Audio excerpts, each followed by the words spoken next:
Hello friends, आज के video में मैं कुछ फैक्टराइजेशन के क्वेश्चंस को यहाँ पर लेकर के आया हूँ। क्योंकि आजकल ये देखा जाता है कि बच्चों को बहुत ही प्रॉब्लम होती है कि फैक्टराइज कैसे करें। तो फैक्टराइज करने का रूल क्या है, इसको इजी मेथड से कैसे फैक्टराइज करेंगे। तो चलिए देखते हैं एक एक क्वेश्चन यहाँ पर वन बाय वन। ये सभी क्वेश्चन को मैं सॉल्व करके दिखाता हूँ, आप लोग समझते जाइए, देखते जाइए। और वीडियो कैसा लगा, समझ में कैसा आया, मुझे कमेंट करके ज़रूर बताइए। जैसे यहाँ पर फर्स्ट क्वेश्चन है, यहाँ से देख सकते हैं first question 8x y³ plus 12x² y²।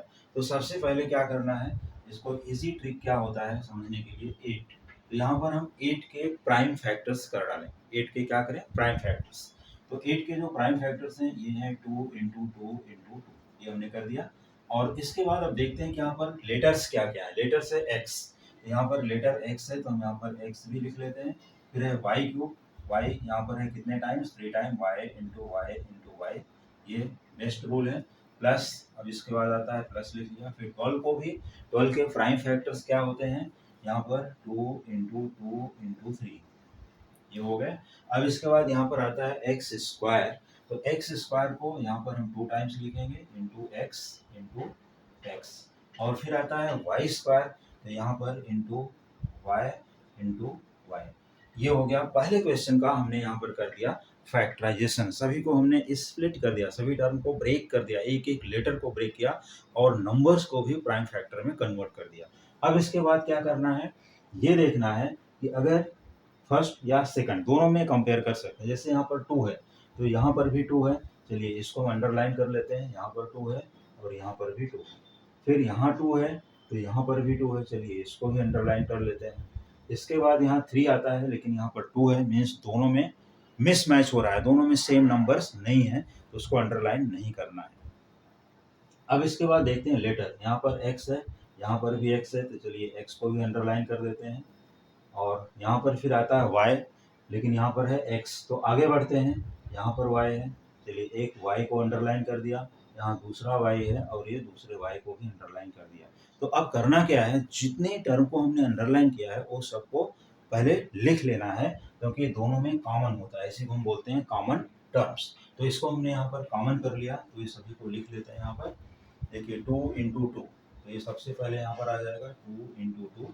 और इसके बाद लेटर्स क्या है, x y × y। तो एक बार x है, ये ध्यान देना है, x × y × y। अब जो रिमेनिंग आते हैं, रिमेनिंग टर्म्स जो बचे हुए हैं उनको चाहे तो टिक कर सकते हैं, जिससे छूटे ना, या तो जो छूटा हुआ है उनको मल्टीप्लाई करके लिख लें, या डायरेक्ट ऐसे ही मल्टीप्लिकेशन के फॉर्म में भी लिख सकते हैं। जैसे यहाँ से 2 है, यहाँ पर y है, देखिए यहाँ से 2 है और यहाँ से y है, ठीक, यहाँ पर ब्रैकेट लगाना है 2y, ये दो टर्म बचे थे। यहाँ से 3 बचा है, एक x है, सिर्फ एक ही x बचा है, और साइन क्या है यहाँ पर बीच में, प्लस, तो यहाँ लिख लेना है 3x।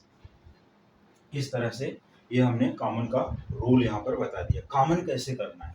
अब इसके बाद यही टर्म को 2 × 2, ये हो गया 4, x × y × y।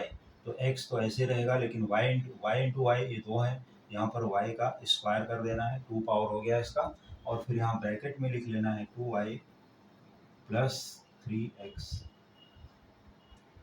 तो ये इसका सिंप्लीफिकेशन हुआ, 8xy³ + 12x² का जो सिंप्लीफिकेशन है यहाँ पर आ गया। आसानी से सिंप्लीफाई कर सकते हैं और आसानी से समझ सकते हैं। फिर भी अगर नहीं समझ में आता है मुझे कमेंट करके ज़रूर पूछिए।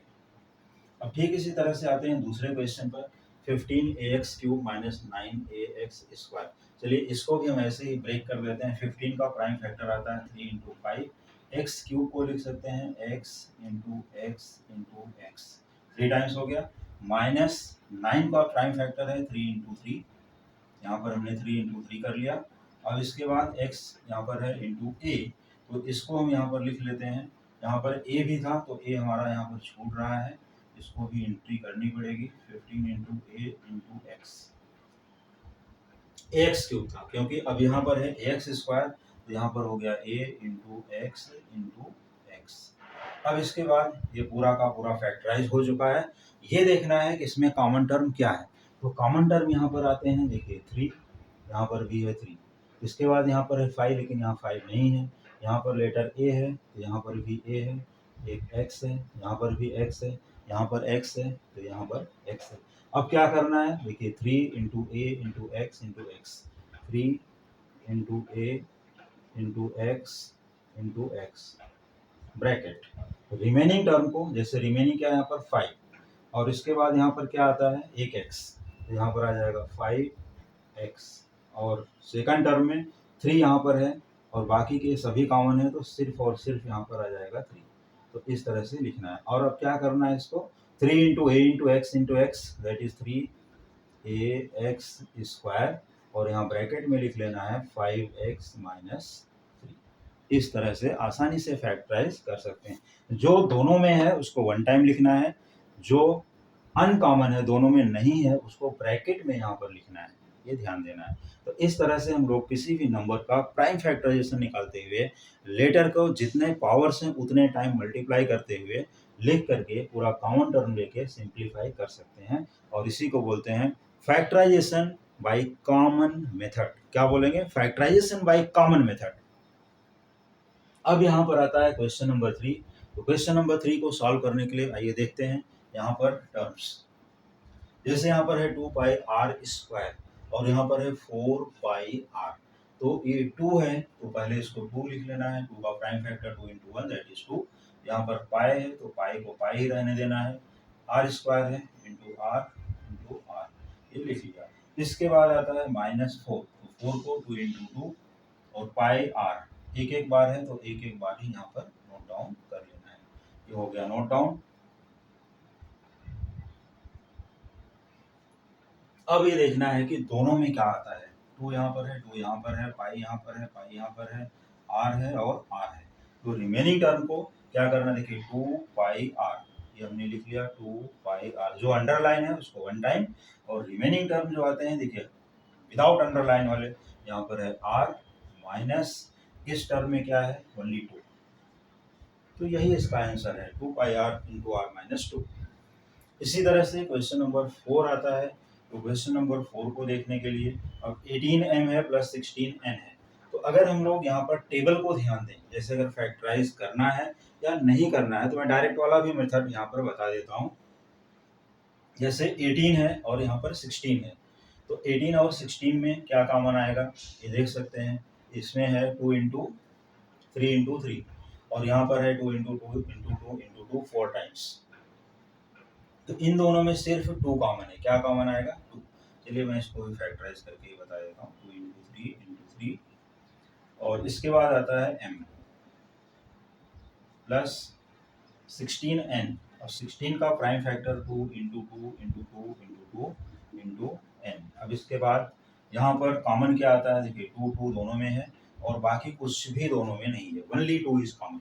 तो चलिए 2 को बाहर रखना है, रिमेनिंग टर्म को 3 इंटू 3 ये हो गया 9 फिर से, और m इसके साथ एक ही लेटर है, और फिर यहाँ पर आता है साइन प्लस, और 2 इंटू 2 इंटू 2 ये हो जाता है 8, n यहाँ पर है तो n को यहाँ पर लिख लेना है।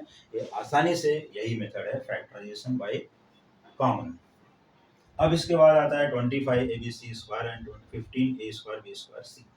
इन तीनों में देखते हैं 25 का prime factorisation 5 into 5, ab into a into b into c square है तो c को 2 टाइम्स कर देना है, और माइनस 15 का प्राइम फैक्टराइजेशन 3 इंटू 5, ये 15 हो गया। इसके बाद a स्क्वायर b स्क्वायर तो into a into b square को b इंटू b और c को इंटू c वन टाइम।